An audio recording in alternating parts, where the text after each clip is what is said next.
السلام علیکم۔ پروگرام دا جرنلسٹ کٹ میں آج میں ہوں رئیسہ فاطمہ اور میرے ساتھ ہیں سینئر صحافی اور تجزیہ کار سجاد انور صاحب۔ السلام علیکم۔ جی وعلیکم السلام، کیسے ہیں آپ؟ ٹھیک ہے سر، بالکل ٹھیک ہوں۔ سر، پنجاب میں مریم نواز چاروں طرف سے گھیراؤ میں آ گئی ہیں۔ کیوں؟ اس کی وجہ یہ ہے، مین وجہ ایک تو جو پچھلی کنٹروورسیز ہیں، جہاز خریدا، اس کے بعد پنجاب اسمبلی کے اسپیکر سے ان کے مسائل ہوئے، CCD انڈر کوسچن آ گئی، پھر رضا ڈار کا معاملہ ہوا۔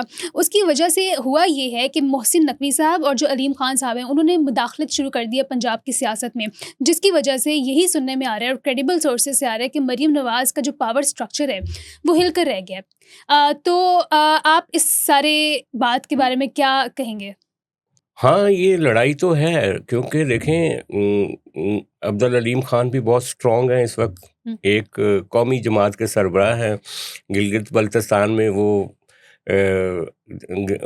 وہاں حکومت کا حصہ بن گئے ہیں، کشمیر میں وہ الیکشن لڑنے جا رہے ہیں، اور وہ پارٹنر ہیں وفاقی حکومت میں۔ کوئی وہ ایک عام لاہور کے MNA نہیں ہیں کہ جن کو ان کی ہاؤسنگ سوسائٹی کی وجہ سے جو پنجاب گورنمنٹ ہے وہ اپنی من مرضی کر سکے۔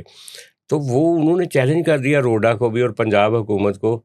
یہ ایک الگ کہانی ہے۔ اور محسن نقوی صاحب PCB کے حوالے سے، فیصل کامران جو ہیں DIG آپریشن، ان کی ایک ایسی مداخلت سامنے آئی ہے کہ جو خاص طور پہ بہاولپور رینج ہے کرکٹ بورڈ کی، وہاں کا ایک الیکشن تھا، تو اس کو فیصل کامران صاحب نے جو لبرٹی کے SHO ہیں ان کے ذریعے اس الیکشن کو سبوتاج کرنے کی کوشش کی اور ان کے امیدواروں کو راستے میں روک دیا۔ تو اس پہ محسن نقوی صاحب تپ گئے، انہوں نے فیصل کامران کی خوب دھلائی کی ٹیلی فون کر کے۔ یہ دو مختلف واقعات ہیں، لیکن ایک بات یہ ہے کہ جو مریم نواز صاحبہ کی ایک پاور تھی نا کہ جناب وہ کسی کی مداخلت برداشت نہیں کرتی تھیں، وہ جو IG ہوں، چیف سیکرٹری ہوں، اور پوری حکومتی مشینری ان کے مکمل کنٹرول میں تھی، وہ دھیرے دھیرے ان کا جادو جو ہے نا وہ بکھر رہا ہے۔ تبھی ان لوگوں کو موقع مل رہا ہے کہ وہ انکروچ کر رہے ہیں۔ ایک بات مطلب ایک مسئلے پہ بات کر لیتے ہیں۔ ابھی فلڈ آنے والا ہے، دیکھیں اس دفعہ انڈیا پاکستان کے تعلقات وہ والے تو نہیں ہیں، لاہور خطرے میں ہے۔ پچھلی دفعہ بھی لاہور کیسے، آپ کو پتہ ہی ہے، لاہور سے لے کر ملتان تک راوی نے جو تباہ کاری کی تھی، اور پچھلی دفعہ بھی علیم خان صاحب کی سوسائٹی جو تھی وہ بہت زیر بحث آئی تھی، پارک ویو۔ اس دفعہ روڈا نے ایک خط لکھا علیم خان صاحب کو، بلکہ ساری سوسائٹیز کو خط لکھا کہ ہم نے راوی سائفن سے لے کر آگے کوئی جہاں تک لاہور کی لمٹ ہے وہاں تک ایک بند بنانا ہے، جو کہ کم از کم اس میکسیمم پانی جو جتنے لاکھ کیوسک آتا ہے کسی بھی بڑے فلڈ میں، اس کو روکا جا سکے۔ تو لہٰذا آپ اپنی اپنی زمین الاٹ کریں روڈا کو۔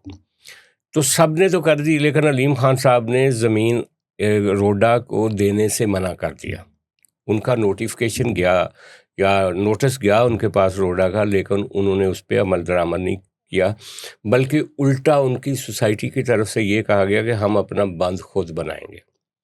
جبکہ ایک ماسٹر پلان کے طور پر اگر ایک بند بن رہا ہو تو اس میں ایک سوسائٹی یہ تخصیص نہیں لے سکتی کہ وہ اپنا بند خود بنائے گی، کیونکہ اس کا جو سٹرکچر ہے یا اس کی جو انجینئرنگ کی ڈیزائن ہوں گے یا جو اس کا ایک PC1 بنے گا وہ تو ایک مشترکہ ہی بنے گا نا۔ یہ نہیں ہو سکتا کہ 4 کلومیٹر کے لیے 10 کلومیٹر کے لیے آپ ایک بند جو ہے وہ ٹوٹا کوئی دوسرا بندہ بنا لے۔ لیکن چونکہ وہ عبدالعلیم خان صاحب ہیں، وفاقی حکومت میں وہ حصے دار ہیں، اسٹیبلشمنٹ کے وہ بہت قریب ہیں، میں نے پہلے بتایا کہ 2 صوبوں میں اپنی حکومتیں بنانے کے لیے وہ تیاری کر رہے ہیں، تو وہ کیوں لفٹ کرائیں گے ایک ایسی پنجاب گورنمنٹ کو جو کہ پہلے CCD کی وجہ سے بدنام ہے، جہاز کی وجہ سے بدنام ہے، اور کئی چیزوں کی وجہ، تو وہ ایک لیوریج لے کر وہ آگے سامنے کھڑے ہو گئے۔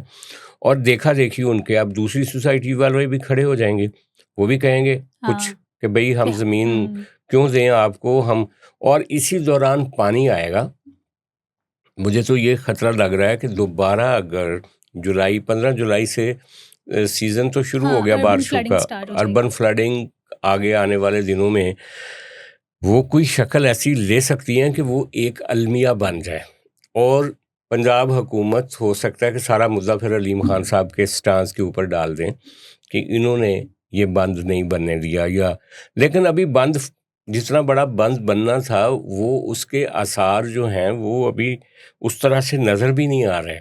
تو اکیلا علیم خان ہی ذمہ دار نہیں, ابھی پنجاب حکومت نے بھی ایک پورا سال گزر گیا, اتنا بڑا بند ابھی تک بننے کے لیے جو ریکوائرمنٹس تھیں وہ کچھ پوری ہوئی ہیں, کچھ ہو رہی ہیں, کہیں پہ مٹی پڑی ہے, کہیں پہ نہیں پڑی. تو یہ جو فلڈ آئے گا یہ کچھ نئی کہانیاں, سیاسی کہانیاں لے کر آئے گا, اور مریم نواز کے لیے مسائل پیدا کرے گا. کس انداز میں؟ ان کے لیے بھی مسائل پیدا کرے گا, عوام کے لیے زیادہ مسائل پیدا کرے وہ تو گا, obvious اور ہے. لاہوری جو ہیں ان کو ایک کاسٹ پے کرنی پڑے گی. دوسرا جو محسن نقوی صاحب کا ہاں. معاملہ ہے, محسن نقوی صاحب کی جب وہ وزیر اعلیٰ تھے نا, نگران وزیر اعلیٰ, اور پھر وہ وزیر داخلہ بن گئے, تب سے لے کر اب تک وہ مسلم لیگ نون کو بہت کھٹکتے ہیں. افضل علیم خان صاحب تو اس سے پہلے مسلم لیگ نون کے ساتھ بالکل جیل تھے.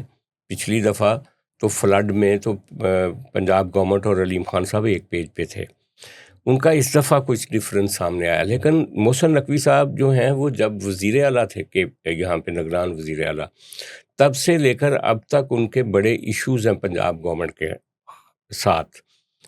پہلا ایشو تو یہ تھا کہ جب وہ وزیر داخلہ بنے تو انہوں نے اپنا یہ جو چیف سیکرٹری موجودہ ہیں پنجاب میں, ان کو اپنے ساتھ لے جانے کی کوشش کی اور مریم صاحبہ نے روک دیا. لیکن وہ جو آئی جی پنجاب تھے ان کو ساتھ لے گئے بعد میں ایف آئی اے میں, اور جو لاہور کے اس وقت ڈی آئی جی آپریشن جو ان کو ساتھ لے گئے, کچھ پولیس افسران کو تو لے گئے لیکن چیف سیکرٹری کو نہیں لے جا سکے. اسی یہ کھینچا تانی تھی ایک. پھر جب وہ وزیر داخلہ بنے تو اس وقت اپنا میاں نواز شریف صاحب نے شہباز شریف صاحب سے کہا کہ موصوف اب وزیر داخلہ بن گئے ہیں تو ان سے کہیں کہ یہ جو پی سی بی ہے یہ چھوڑ دیں. نجم سیٹھی صاحب کی خواہش ہے ہم ان کو دوبارہ پی سی بی کا چیئرمین بنا دیں. وزیر اعظم صاحب نے ان کو خاص طور پہ بلا کے بڑی رسپیکٹ سے عزت دے کے بٹھایا بلایا اور کہا کہ آپ یہ پی سی بی واپس کر دیں. تو انہوں نے کہا نہیں, میں تو یہ واپس نہیں کروں گا, اس میں تو ہماری جان ہے. تو انہوں نے وہ بھی نہیں واپس کی. پھر وہ دھیرے دھیرے اب ایک اور بڑا معاملہ ہو گیا کہ وہ اسحاق ڈار صاحب کی جگہ پہ ڈپٹی پرائم منسٹر بنتے جا رہے ہیں. مطلب بنے تو نہیں ہیں لیکن جو پاورز ہیں ان کے پاس وہ ڈپٹی پرائم منسٹر والی ہیں. اور یہی وجہ ہے کہ ایک دن شہباز شریف صاحب نے بھی پچھلے دنوں قومی اسمبلی میں خطاب کرتے ہوئے غلطی سے کہہ دیا تھا کہ میں شکر گزار ہوں ڈپٹی وزیر اعظم محسن نقوی کا. ان کی جو سلپ آف ٹنگ تھی, اس کا مطلب ہے کہ ان کے دماغ میں یہ بات چل رہی تھی کہ محسن نقوی صاحب کا کتنا بڑا انفلوئنس ہے. تو واقعہ یہ ہوا ہے کہ ایک پولیس افسر ہیں, انہوں نے اپنے چھوٹے بھائی کو وہاں پہ جو جونیئر کرکٹ ہے جو بہاول پور رینج کی, وہاں اس کو کھلاڑی کے طور پہ انڈکٹ کرنا چاہ رہے تھے. ٹرائل میں وہ آؤٹ ہو گئے. تو وہ جو پولیس افسر ہیں ہمدانی صاحب, انہوں نے اپنے ایک متبادل پینل کھڑا کر دیا. یہ جو الیکشن ہونے جا رہا تھا وہاں پہ الیکٹ ہوتی ہے باڈی جو بھی, تو جو مخالف تھے جو پچھلی دفعہ والے تھے جنہوں نے ان کے بھائی کو ریجیکٹ کیا تھا, ان کو وہ سزا دینا چاہ رہے تھے. لیکن انہوں نے بھی کاغذات جمع کروائے تھے, انہوں نے بھی کروائے تھے. جب الیکشن پی سی بی کے ہیڈ کوارٹر لاہور میں ہونا تھا تو وہاں جب وہ پارٹی اندر انٹر ہونے لگی پی سی بی کے آفس کے لیے قذافی اسٹیڈیم سے, تو پولیس نے روک لیا وہاں پہ. جو ایس ایچ او لبرٹی ہیں انہوں نے, اور ان کو روک کے کہنے لگے کہ آپ اپنے کاغذات نامزدگی واپس لے لیں, الیکشن نہ لڑیں. انہوں نے کہا کیوں نہ لڑیں بھائی, وہ بھی ایک سرکاری افسر تھے ایف آئی اے میں, کوئی صاحب مطلب اس پینل میں ایک ایف آئی اے کے اسسٹنٹ ڈائریکٹر بھی تھے. تو انہوں نے کہا کیوں نہ لڑیں, آپ کون ہوتے ہیں ہمیں یہ ڈکٹیٹ کرنے والے کہ تو پھر وہ ان کو اس نے کافی دیر تک روکے رکھا اور پھر ان کو تھانے لے گیا، جا کے ایک پرچہ کاٹ دیا ان کے خلاف کہ یہ گاڑی زگ زیگ کر کے روڈ پہ چلا رہے تھے اور فلاں فلاں، اور انہوں نے تو انہوں نے کہا اگلے دن وہ پرچہ خارج ہو گیا کہ بھئی یہ گاڑی غلط چلانے کا یہ کیا مطلب ہوا کہ آپ نے آ کے پرچہ دے دیا. تو اس پہ محسن نقوی صاحب کو بہت تکلیف ہوئی کہ پنجاب گورنمنٹ پنجاب پولیس ہوتی کون ہے جو ہمارے ایک الیکشن پروسیس کو، کرکٹ بورڈ کے الیکشن پروسیس کو وہ سبوتاج کرنے کی کوشش کرے، لوگوں کو کہے کہ آپ اپنے کاغذات واپس لے لیں. تو سنا گیا ہے کہ انہوں نے فیصل کامران صاحب ہی بہت بڑے چہیتے افسر ہیں، آئی جی سے زیادہ ان کی پاورز ہیں. مریم صاحبہ ڈائریکٹلی ان کو اسائنمنٹس دیتی ہیں، اور وہ بھی جرنلسٹوں کے ساتھ پچھلے دنوں جو جھگڑا ہوا تھا ان کا، وہ بھی اسی وجہ سے ہوا تھا کہ وہ کسی جرنلسٹ کو، کسی دوسرے آدمی کو اتنی وہ کرتے ہی نہیں ہیں، کیونکہ وہ جس بندے کی ڈائریکٹلی سی ایم کے ساتھ معاملہ ہو، وہ کیوں کسی دوسرے بندے کو لفٹ کرائے گا. تو پھر محسن نقوی صاحب نے ان کا دماغ ٹھیک کرنے کے لیے ان کو کال کی کہ آپ کون ہوتے ہیں، آپ کا ایس ایچ او کون ہوتا ہے کہ وہ آ کے روکتا ہے. اور اس نے کہا جی کہ وہ کوئی قانونی حوالہ دیا کہ اس وجہ.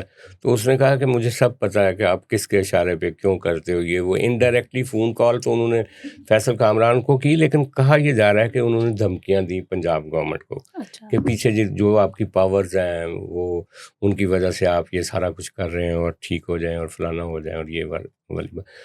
تو یہ پیچیدگیاں جو ہے نا، یہ علیم خان صاحب کی پیچیدگی ہو گئی یا محسن نقوی صاحب کی، اس طرح کی پیچیدگیاں اور بھی آپ آنے والے دنوں میں ایکسپیکٹ کریں، اور یہ کوئی بڑا خطرہ پیدا کریں گے پنجاب گورنمنٹ کے لیے، کیونکہ اس پہ پھر مریم صاحبہ غصے میں آ سکتی ہیں کسی موقع پہ، وہ اس کو کسی اور طرح سے ایکسپریس کر سکتی ہیں رد عمل اپنا.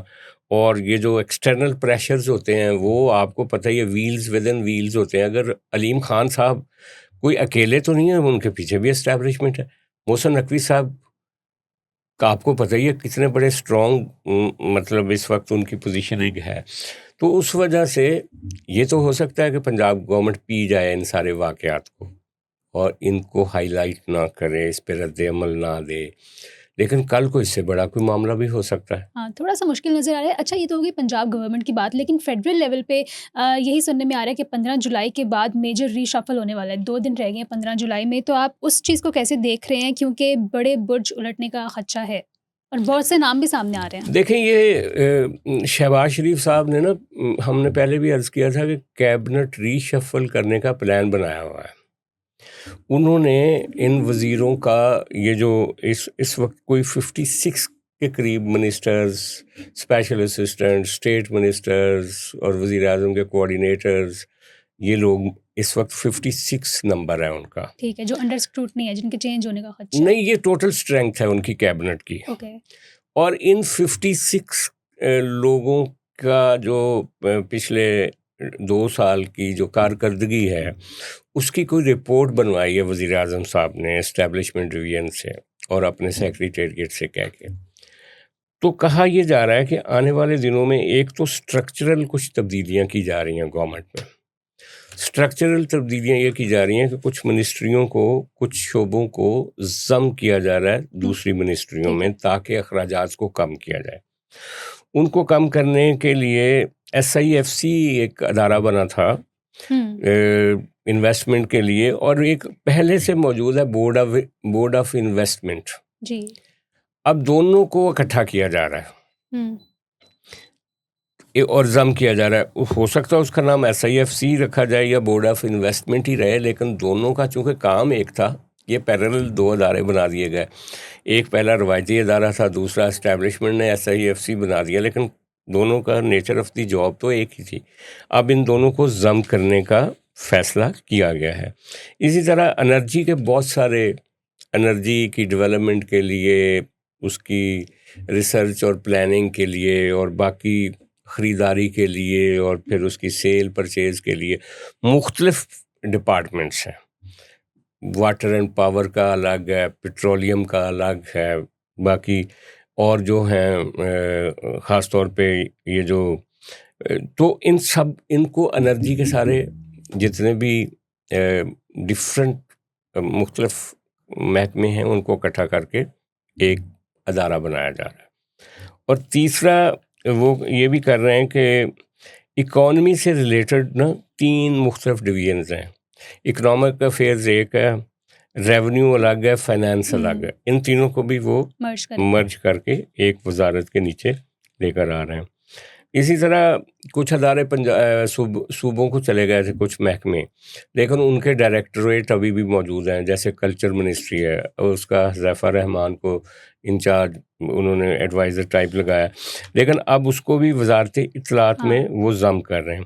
اسی طرح بہت سارے دیکھیں نا خصوصی معاونین ہیں پرائم منسٹر کے, جن کی کوئی 7 کے قریب ہیں خصوصی معاونین. ان کی کارکردگی کا بھی جائزہ لیا جا رہا ہے, اسٹیٹ منسٹرز کا بھی, ایڈوائزرز کا بھی, اور پارلیمانی سیکرٹریز کا بھی. اور سننے میں یہی آیا ہے زیادہ تر کی ناقص ہی ہے, اور وزیر اعظم کے کوآرڈینیٹرز بھی ہیں. اچھا, اب ان سب کو کی جو ری شفلنگ ہو رہی ہے نا, اس میں کہا جا رہا ہے کچھ بڑے بڑے برج الٹنے والے ہیں. ان میں اسحاق ڈار صاحب کا نام سب سے پہلے ہے. کہا جا رہا ہے کہ ان سے وزارت خارجہ واپس لی جا رہی ہے, اور دوسرا ان کو خزانہ کی منسٹری نہیں مل رہی. بے شک وہ چاہتے ہیں, بے شک وہ چاہتے ہیں یا نہیں چاہتے, لیکن ان کو کوئی منسٹری اس طرح کی مل جائے گی کہ جیسے انرجی ہے یا کوئی دوسری منسٹری مل جائے گی, لیکن یہ منسٹری نہیں ملے گی.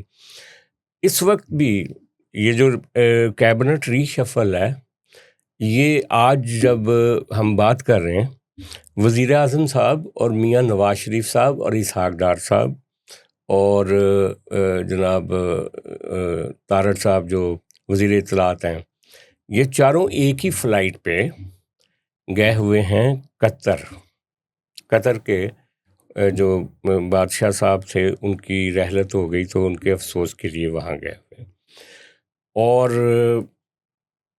تعزیت کر کے وہ واپس تو آئیں گے, لیکن جہاز میں چڑھتے ہوئے راتے ہوئے. یہ جو کیبنٹ میٹنگ ہے نا اسحاق ڈار صاحب کی, پرائم منسٹر صاحب کی اور شہباز شریف صاحب کی, اس میں یہ ساری چیزیں ڈسکس ہوں گی. اب وزیر اعظم صاحب پہ پریشر ہے کہ اسحاق ڈار صاحب سے یہ منسٹری واپس لی جائے. اب وہ کیسے بڑے بھائی صاحب کو کہیں گے, کیسے اسحاق ڈار صاحب کو سمجھائیں گے کہ اس طرح کا پریشر ہے, میں کیسے کر سکتا ہوں. دوسرے منسٹرز کے حوالے سے بھی بات ہوگی. وزیر اعظم صاحب کو میاں نواز شریف صاحب نے کچھ لوگوں کے نام ریکمینڈ کیے ہوئے ہیں, ان کو بھی ایڈجسٹ کرنا ہے. تو یہ ساری باتیں اس ٹور کے دوران ساری یہ ہونے والی ہیں. اچھا, جو مسلم لیگ نون کی طرف سے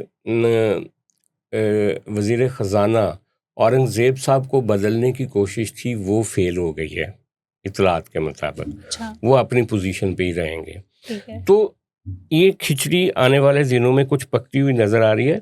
لیکن جو منسٹر اس وقت جن کی کارکردگی پر سوالیہ نشان ہے نا, ان میں ایک تو کامرس اور ٹریڈ کے منسٹر ہیں جام کمال, دوسرا ہاؤسنگ کے ہیں ریاض پیرزادہ, تیسرا اوورسیز اور ہیومن ریسورسز کے منسٹر ہیں اون چودھری صاحب.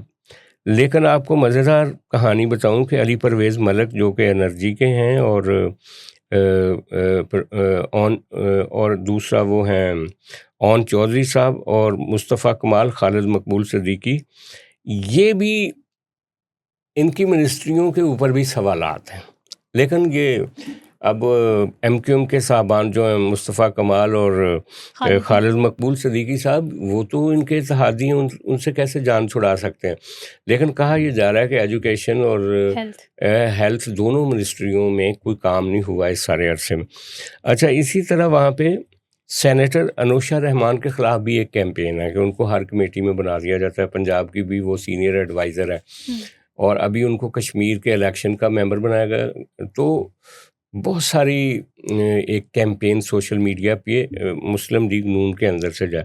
تو مسلم لیگ نون کے اندر کافی اس وقت کھچڑی جو ہے نا وہ پک رہی ہے. وہ کیسے سامنے آئے گی, اور اس میں پنجاب بھی ایڈ ہو گیا ہے, پنجاب کی پاور بھی چیلنج ہو رہی ہے. تو آنے والے دن جو ہیں وہ وہاں ہمیں کچھ بڑی خبریں دیکھنے کو مل سکتی ہیں. اور یہ 15 جولائی کے بعد کہا یہ جا رہا ہے کہ کسی دن بھی اچانک پتہ چلے گا کہ منسٹرز کے پورٹ فولیوز تبدیل ہو گئے، کسی کو کچھ وزارت مل گئی، کسی کو ہٹا دیا گیا، کچھ نئے چہرے آ گئے. ٹھیک ہے.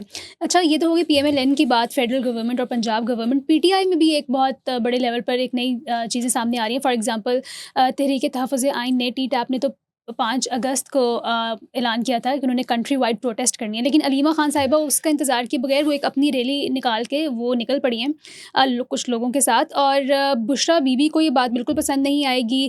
دوسری طرف ہم علیمہ خان کی گرفتاری کی خبریں بھی سن رہے ہیں. اور وہ جو ایک موروثی سیاست کا ایک ہمیشہ سے پاکستان میں بحث چلتی ہے کہ ڈائنیسٹی پالیٹکس نہیں ہونی چاہیے، تو یہ بھی ایک طرح سے وہی ہے. تو اس پر بھی کچھ کرٹکس ہیں، کچھ اس کے حق میں ہیں. تو اس پر آپ کیا کہیں گے؟ اور علیمہ خان کیا کر پائیں گی؟ اور کیا 5 اگست والے پروٹیسٹ کا حصہ بنے گی وہ؟ دیکھیں، پہلی تو بات یہ ہے کہ جس طرح سے علیمہ خان صاحبہ نے اپنے آپ کو ریپرزینٹ کیا ہجوم کے ساتھ، جس طرح سے تقریر کی، یہ پہلا موقع تھا. ویسے تو وہ اڈیالہ کے باہر بھی انہوں نے کئی دفعہ خطاب کیا، لیکن یہ پہلا موقع تھا کہ وہ لگ رہا تھا کہ ان میں کرزما ہے، وہ لیڈرشپ ہے، وہ بات کر سکتی ہیں. یہ اسی طرح کی ایک رونمائی تھی ان کی، جس طرح کی آپ نے اسلام آباد میں پہلی دفعہ جو بشرا بی بی صاحبہ کی سپیچ سنی تھی، وہ جو نومبر والی ریلی تھی جس میں وہ آئی تھیں ریلی کے ساتھ، تو وہ بھی بڑی آرٹیکولیٹ اور بڑی اگریسو اور بہت ان میں بھی ایک لیڈرشپ کرزما تھا.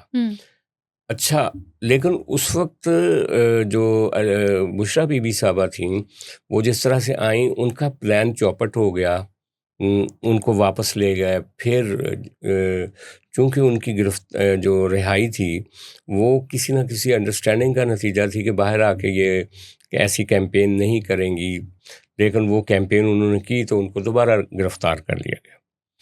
اب کہا جا رہا ہے کہ ان کے ساتھ ایک چینل دوبارہ سے کھلا ہوا ہے کافی دنوں سے. اسی وجہ سے شاید پریمپٹ کر کے علیمہ خان صاحبہ نے یہ جو اسٹریٹ کیمپین ہے اپنی، یہ پرانی اسٹریٹ کیمپین ہے جس کی اناؤنسمنٹ وزیر اعلیٰ کے پی نے کی ہوئی تھی، اسی کو ایک طرح سے نئی زندگی دی ہے انہوں نے. تیمرگرہ جا کے، دیر اور چترال کے علاقوں میں جا کے انہوں نے جو لوگوں سے خطاب کیا، مجھے تو بہت اچھا لگا. سچی بات ہے، دا وے شی ٹاک، وہ لگ رہا تھا کہ اپنے بھائی نہیں، مطلب میں نے کیا امپریس ہونا، مجمع بھی امپریس ہو رہا تھا. مجمع کے ساتھ وہ سنک کر رہی تھیں اور لوگوں میں ایک جوش پیدا کر رہی تھی، تو یہ ایک اچھی بات ہے. اسی طرح مجھے اس وقت بھی حیرت ہوئی تھی جب بشرا بی بی صاحبہ نے خطاب کیا تھا. مجھے اس وقت بھی بہت اچھا لگا تھا جب مریم صاحبہ نے پہلی دفعہ اپنے والد کو جیل میں جانے کے بعد پبلک ریلیز سے خطاب کیا تھا. دیکھیں، یہ عورتوں کی طاقت ہے. میں آپ کو بتاؤں، اس کو انڈرمائن بالکل نہیں کرنا چاہیے. اور یہ جو ہم بار بار پیٹریوٹک ایک وہ کیا اس کو بولتے ہیں، پدرسری نظام جو ہوتا ہے، پیٹریارکی کی جو بات کرتے ہیں، ہمیں احساس کرنا چاہیے کہ جب ہم کمزور ہوتے ہیں، ہم مرد، ہم جب کمزور ہوتے ہیں، جب جیل میں جاتے ہیں، جب ہم بیمار ہوتے ہیں، جب ہم مر جاتے ہیں ایون، تو ہماری جد و جہد کو تسلسل جو دیا جاتا ہے وہ ہمارے وارثوں میں سے عورت سب سے آگے آتی ہے. ذوالفقار علی بھٹو جب جیل میں تھے اور جب ان کو پھانسی لگائی گئی تو ان کی بیگم اور ان کی بیٹی سامنے آئی تھی. اور جب میاں نواز شریف صاحب کو مشرف کا مارشل لا لگا تو سارے جو کہتے تھے قدم بڑھاؤ نواز شریف ہم تمہارے ساتھ ہیں، وہ کوئی نہیں تھا. ان کی وائف کو سامنے آنا پڑا اور ان کی بیگم نے آ کے ایک کیمپین چلائی اور پھر ان کی بیٹی نے کیمپین چلائی. جب وہ دوسری دفعہ اور جب دوسری دفعہ وہ جیل میں گئے تو بیٹی نے چلائی. اور اسی طرح اب عمران خان صاحب کی پارٹی ہمیشہ سے کہتی رہی موروثی سیاست، یہ وہ فلاں. آج وہ آزمائش میں ہیں، ان کی پارٹی کہیں نہیں ہے، ان کی بہنیں موجود ہیں، ان کی بیوی ان کے ساتھ کھڑی جیل کاٹ رہی ہے، بہنیں اس کی گلیوں سڑکوں میں ہیں. تو یہ عورتوں کی طاقت ہے، اس کو مردوں کے سماج کو تسلیم کرنا چاہیے. اس کا ایک میسج جو سیدھا سیدھا ہے وہ یہ ہے. اچھا، دوسرا اب اس کا پولیٹیکل اس کا کیا ہوگا، امپیکٹ کیا ہوگا. تو مجھے یہ لگتا ہے کہ جس طریقے سے بشرا صاحبہ پسند نہیں آئی تھیں پاور دیٹ بی کو کہ وہ آئیں اور مجمع کو خطاب کریں، انہوں نے ان کو جیل میں بند کر دیا. اسی طرح آپ ایکسپیکٹ کریں علیمہ خان صاحبہ نے یہ پیش قدمی اگر جاری رکھی تو کوشش کی جائے گی کہ ان کو بھی کسی مقدمے میں انوالو کر کے ان کو بھی جیل بھیج دیا جائے، کیونکہ ان کے اوپر شاید آلریڈی کچھ کیسز تو بنے ہوئے ہوں گے جو وہ اڈیالہ کے باہر جاتی ہیں اور جو پولیس کے ساتھ جڑپوں شڑپوں کچھ مجھے لگتا ہے کہ پرانے کوئی نہ کوئی کیس تو علیمہ خان صاحبہ پہ ہوگا یا کچھ نیا کر لیا جائے گا اگر ان کو گرفتار کرنا ہوگا، تو وہ بھی ایک مشکل ان کو فیس کرنی پڑے گی. یہ مجھے آنے والے دنوں میں لگ رہا ہے. اور یہ بھی لگ رہا ہے کہ یہ جو جب جھلکیاں یہ جو مشال یوسفزئی یا جو سینیٹر وہ جو سیف ہیں وہ ان کے ذریعے اگر وہ بشرا صاحبہ تک جب یہ جائے گی کوئی رپورٹ، تو آپ دیکھیے گا کہ بشرا صاحبہ پھر راستہ بنائیں گی اپنا باہر آنے کے لیے اور ان کو بیلنس کرنے کے لیے اگر ان کو گرفتار نہ کیا گیا تو لہٰذا آنے والے دنوں میں پی ٹی آئی کے اندر بھی ایک سیاست جو ہے وہ انٹرسٹنگ ہونے والی ہے، جو انٹرسٹ ہم لوز کر گئے تھے، کیونکہ پی ٹی آئی میں بہت سارے لوگ یہ کہہ رہے ہیں کہ جو اس وقت سینٹر سٹیج پہ نہیں ہے کہ علیمہ خان صاحبہ یہ کافی عرصے سے پلان کر کے بیٹھی ہوئی تھی کہ میں نے ایسے کرنا ہے. وہ علیمہ خان صاحبہ کو جیسے شیر افضل مروت ہے یا دوسرے لوگ وہ علیمہ خان کے خلاف، جو گنڈا پور کی لابی ہے وہ علیمہ خان کے خلاف ہے، اور یہ جو سہیل آفریدی کی لابی ہے وہ پرو علیمہ خان ہے. لیکن جب سہیل آفریدی کو جیل سے میسج آ جائے گا باجی کا کہ یہ بند کرو، یہ کیا کر رہے ہو، تو شاید پھر سہیل آفریدی کے پاس بھی کوئی آپشن نہ رہے. آنے والے دن پی ٹی آئی کے لیے بھی ایک طرح سے انٹرسٹنگ ہو سکتے ہیں. اچھا، میں وہ اسکپ کر گیا تھا، ہم جب بات کر رہے تھے وزارتوں کے حوالے سے، تو ابصار عالم صاحب جن کے بارے میں اکثر کہا جاتا ہے کہ وہ مسلم لیگ نون کے ذرائع سے بات کرتے ہیں، وہ بھی پچھلے دنوں یہ کہہ رہے تھے کہ جناب محسن نقوی کی وزارت داخلہ جو ہے اس نے کیا ہے کہ اب اس کو وزارت خارجہ دی جا رہی ہے. یعنی ایک طرح سے مسلم لیگ نون نے پریمپٹ کر لیا ہے محسن نقوی کے بارے میں کہ آنے والے دنوں میں کہیں وہ وزارت خارجہ نہ لے لیں. لیکن اسلام آباد پنڈی کی یہ بھی ایک خبر ہے کہ وہ بار بار ابھی بھی خواہش کر رہے ہیں کہ بلاول بھٹو کسی طرح سے مان جائے اور یہ جو وزارت خارجہ کی منسٹری ہے یہ بلاول بھٹو کو دے دی جائے، کیونکہ جو پچھلے سال جنگ کے وقت بلاول نے جس طرح سے ریپرزینٹ کیا تھا وہ ان کو بہت پسند آیا تھا. پنڈی کو بلاول بھٹو کی سیاست پسند نہیں آتی کیونکہ وہ لوگوں کے حقوق کی بات کرتا ہے اور کئی جگہ پہ جا کے لڑتا ہے، لیکن اس کی وزارت خارجہ میں جو کنٹریبیوشن ہے اس کو وہ پسند کرتے ہیں. اور جو اس کی اینٹی انڈیا ایک سٹینڈ ہے نا بلاول بھٹو کا، وہ اتنا کلیئر کسی سیاستدان کا نہیں ہے. تو اس لیے ان کی خواہش ہے کہ بلاول اس سلاٹ پہ آ جائے. لیکن بلاول بھٹو ایک ضدی ماں کا بچہ ہے، ضدی نانے کا بچہ ہے. وہ جب ضد کر لیتا ہے نا تو وہ پیچھے نہیں ہٹتا. وہ کئی دفعہ اس کو زرداری صاحب نے بھی قائل کرنے کی کوشش کی اور ہمیشہ انہوں نے حق کی بات پہ ضد کی ہے. ایسے کبھی سننے میں آیا اب یہ نہیں کہا جا سکتا کہ حق یا سچ کیا ہے. سچ اور حق کی بات تو وہ نتیشے نے کہا تھا نا کہ سچائی کا کوئی پتہ نہیں ہے کہ وہ کہاں ہوتی ہے. لیکن میں اس کو ضد ہی کہوں گا. اس کے نتیجے میں نقصانات بھی ہوئے ہیں پیپلز پارٹی کو کئی، اور کچھ فائدے بھی ہوئے ہیں. شاید اگر وہ پاور میں ہوتے تو گلگت بلتستان کا الیکشن نہ جیت پاتے. لیکن اس وقت کشمیر کے الیکشن میں ایک چیلنج بھی ہے ان کے سامنے. سر چلے ان کے اپنے گولز ہیں. اور ابھی کشمیر پہ جو انہوں نے ہر ضلع میں جانے کا پلان بنایا ہوا تھا بلاول بھٹو صاحب نے، اب اس کو ڈیویٹ کرنا پڑا اور اب وہ ہر ڈویژن میں جائیں گے. اور خاص طور پہ راولہ کوٹ کا انہوں نے پونچھ ایریے کا دورہ ملتوی کیا. اس کا مطلب کہ حالات ٹھیک نہیں ہیں. ٹھیک ہے. کے پی کے سے یہ خبریں ہیں کہ وہاں پہ آٹے کا بہت بڑا بحران ہے. آٹے کی جو ٹوٹل وہاں پہ ریکوائرمنٹ ہے دیٹ از 5.2 میٹرک ٹنس گندم وہاں پہ درکار ہے. تو کتنا شارٹ فال ہے، یہ کیسے اس کو بحران کو پورا کریں گے؟ اور پنجاب گورنمنٹ پہ الزام لگایا جا رہا ہے کہ ان کی وجہ سے ان کا شارٹ فال ہوا ہے. دیکھیں وہاں پہ نا گندم چاہیے 5.2 میٹرک ٹن، لیکن ان کی لوکل پروڈکشن ہے 1.2. اور آٹا اور گندم یہ پنجاب سے ہی جاتی تھی کے پی میں. لیکن بدقسمتی یہ تھی کہ کے پی کے نام پہ بہت سارا آٹا اور گندم افغانستان چلی جاتی تھی. ٹھیک ہے. یہ بھی ایک مسئلہ رہا ہے. اور بہت سارے فلور ملیں جو تھیں وہ کے پی کے بارڈر پہ، مثلا ٹیکسلا، وا، اٹک جو لگی ہوئی تھیں، ان کا کاروبار ہی صرف افغانستان میں آٹا بیچنا تھا اور کے پی میں آٹا بیچنا تھا. یہ ایک معاملہ تھا اور اس کی وجہ سے کئی دفعہ پنجاب بھی ڈرائی ہو جاتا تھا، پنجاب میں بھی کمی آ جاتی تھی. لیکن اب یہ بات آج ان کے جو وزراء کی پریس کانفرنس ہوئی، وزیر خوراک اور وزیر اطلاع دونوں موجود تھے اس پریس کانفرنس میں، وہ کہہ رہے تھے کہ کچھ پابندیاں پنجاب گورنمنٹ نے ایسی لگا دی ہیں کہ جس کی وجہ سے سپلائی چین جو ہے وہ بار بار متاثر ہو رہی ہے.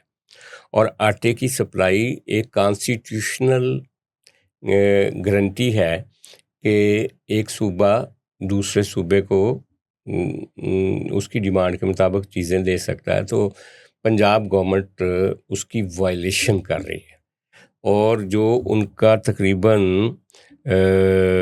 4 میٹرک ٹن کی ڈیفیشنسی ہے، یہ بہت زیادہ ہے. یہ بہت زیادہ ہے، اور پنجاب پوری کرتا رہا ہے.